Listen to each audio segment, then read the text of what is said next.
സുൽത്താനുൽ എന്നതിനപ്പുറമുണ്ടേ.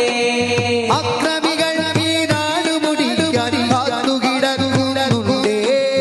അവരുടെ ഉള്ളിൽ ഭീതി നിറയ്ക്കാൻ സുൽത്താനുൽ ഹിന്ദുണ്ടേ.